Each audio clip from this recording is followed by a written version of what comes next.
James Sprinkles here with another video. Welcome back. Today we are discussing Avatar the Last Airbender. Why, you ask? Because they've announced that there is an Avatar the Last Airbender tabletop role-playing game coming out, and I am so excited. I love Avatar the Last Airbender. I also do enjoy The Legend of Korra, but not quite as much. But I'm really excited about this tabletop RPG. I'm also really excited that we're getting a Team Avatar back, and that we might actually get some decent Avatar media. I'm so excited for this. But the reason I made this video is because I want to make Avatar the Last Airbender into the Cypher System. Because I'm way too impatient to wait for the tabletop to come out, and I need it now! I'm going to walk you through how I would do this in the Cypher System. Before I get onto that though, if you do enjoy what I'm doing and you do want to show your support, the best way is to like, subscribe, and share to your friends. If you don't have any friends, share to your imaginary friends. They're always on your side and they're always excited to talk to you. Alright, onto the video.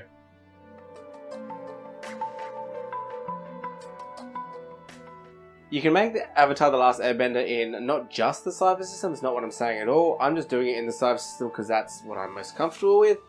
I have seen this done in the Cogent system, and I believe it would be quite easy to do it in Fate and other systems as well. But I know the Cypher System best, and that's why I'm going to do it in the Cypher System. So I really had to think hard whether I wanted the bending to be a focus or whether I wanted it to be a type. Originally I was going to go with a focus and make 4 focuses for each bending type, but I didn't want to do that because I felt like that wasn't enough, and I feel like I wanted your bending to kind of be your main type, and your focus could be something else really cool. So you could go for like a Zuko type character. You could be a firebender who fights with panache. Well, actually, or is it fights dirty? I don't know. Zuko's fighting style is really cool. I wouldn't say it's panache, but I wouldn't say it's fighting dirty either. I think you could argue either way, but he does have a really cool fighting style, and his bending isn't everything, but he can bend. And I think that's really why I decided to make it your type. So basically what I decided here is I wasn't going to add one type for each bending style because A, that's a lot of work, and B, I don't think you need to go through that much effort, because if we look at the warrior, I think we can leave warrior because there are plenty of just military soldier types in the Avatar the Last Airbender universe who can't bend. After all, if you want to be a non-bender in a bender world, I think it's a lot of fun. Like, you know, look at Sokka for example. He is surprisingly competent even though he can't bend, and I think he gets overshadowed in the series because of that, because he's surrounded by benders, but he is very skilled, and I think we should also be able to have a skilled character that isn't necessarily a fire, water, air, earth bender, and I think that's a lot of fun. Or you might have that more traveller style who travels from town to town, may have a couple of bending skills in their belt, but they're not really focused on bending. They're more just kind of travel around, they know the world, and that's what your explorer is all about. And I think that's why you want to have an explorer. And then the speaker is also really important too, because you've no matter what world you are, whether it's the Avatar the Last Airbender or just your classic fantasy, you have your persuasive characters who can enthrall people with stories. You see that everywhere in any genre, movie, or media in general. You see that. So I think the speaker needs to stay as well. But the adept, now this is where things get interesting. So the adept is your classic tech wizard, or like your wizard, or it's kind of like your spellcaster, or your like super smart, I use tech to do magic things, right? So the way I would do this is I'll make the warriors, I'm going to call them the fighters. I'm going to call them fighters because I think that makes sense, because they can be on the ground with swords, they can be the swordsmen, they can be the clubs, like from like the waterbending tribe, they use clubs a lot, or they might even use a bow, and I think that's fantastic. I think we want the explorers who are more about traveling, and they're going to be skilled, getting lots of skills, and they can fight themselves in a battle, they can handle that as well, and they're going to be travelers. I'm not going to call them explorers, I'm going to call them travelers.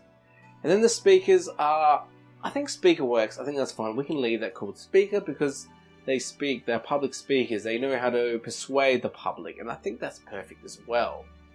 And then the adepts, we're going to call them benders. That's what I'm going to call them. I'm not going to call them fire, earth, or whatever, they're going to be benders. And the way this is going to work now is if a player wants to play a bender, they're going to be, okay, I'm going to be a firebender. Perfect, they're a firebender now. So whatever ability they get from an adept is going to be fire-based. So that means that your onslaught is going to be throwing a ball of fire or punching a ball of fire. And the Mind Slice ability can be just you heating up their brain, enough to hurt their brain, give them intellect damage. Maybe the fast step, maybe that's you propelling yourself forward with fire. Maybe if they want to be an earthbender, it is just, the fast step is just picking themselves up and pushing the rock forward while they stand on it, like almost like surfing. Resonance Field is an ability that lets you use your intellect defense instead of your speed defense, and I think that's great, because the way you can flavor that is if you're a firebender, you sheath up flame in front of you and you block the attack, and maybe you still get hurt if you fail your intellect defense, or maybe you stop it with the fire in that arrow or projectile or whatever attack is melted through your flame. Or maybe you're a waterbender and you pull some water up and turn it into ice, which protects you. And I think you can flavor all these abilities. You can keep going on and on and on and on. Example, Ward is just a shield, gives you 1 extra armor. Same thing. If it's an earthbender, you just cover yourselves in rock. Maybe your Ward as a airbender is that wind surrounds you, so those projectiles and other attacks are weakened as the wind pushes it back. I don't think we have to do any other work besides just saying that it's a bender. And this way you can use the other focuses to really hone in on your character. So if you've decided that you're a firebender, maybe you can take Ride the Lightning, and now you also can control lightning.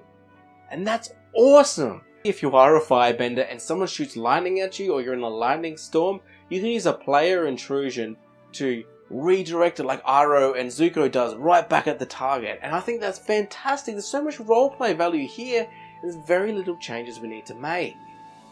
What about a honourable earthbender who grows the towering heights? The way you could do this is you just pull the earth and the ground and the rock around you to grow higher and taller. That way you're encased in this rock and you are just huge.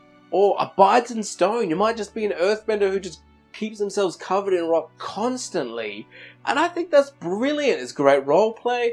And you can just mix and match these focuses to really get what you want. If you're like an expert firebender, you can use the Bears a Halo of Fire, and you always have this fire around you constantly because you're an expert at firebending. You could be an airbender that shepherds spirits, and you're very spiritual and you want to help the spirits that have come into this world, help them move on or help them move through the world. And that way you've got this spiritual connection to the world, just like Aang does with that panda that's mad about the forest burning down. And you can really mix this adept, which we're going to call benders, with these other focuses to really get the feel of your character. And you can make a bender just the way you want to, whether it's earth, fire, water, air. I would refrain to have letting anyone be the avatar, because there's only meant to be one avatar and that might start arguments. If you do have a really good group and you do want to create a new team avatar, you could do that and you could set it in the future so the new avatar is born in the Earth Kingdom and maybe he has some friends from the Earth Kingdom, water, fire, or whatever. And it'd be so much fun to set it in the future to do that. The next one's obviously going to be born as an earthbender, and I think that's fantastic. The ideas are limitless you could do with this setting. But let me know what you think. Is this a good idea? Do you think I could do it better? Let me know in the comments below. Also, let me know who and why they're your favourite character in the Avatar the Last Airbender universe. I would love to know. If you did enjoy the video and you want to see what I'm up to and what I've got planned for the future, you can find me on Twitter, Instagram, Facebook. I do also post everything to Coffee, including some things that don't make it to social media, such as character sheets, things that I'm up to in my games. It is all free, of course. There's obviously the option to donate, but I don't expect everyone to donate. If you do, that would be awesome. If not, I completely understand. Have a lovely day. Keep rolling those dice, but don't let them define you.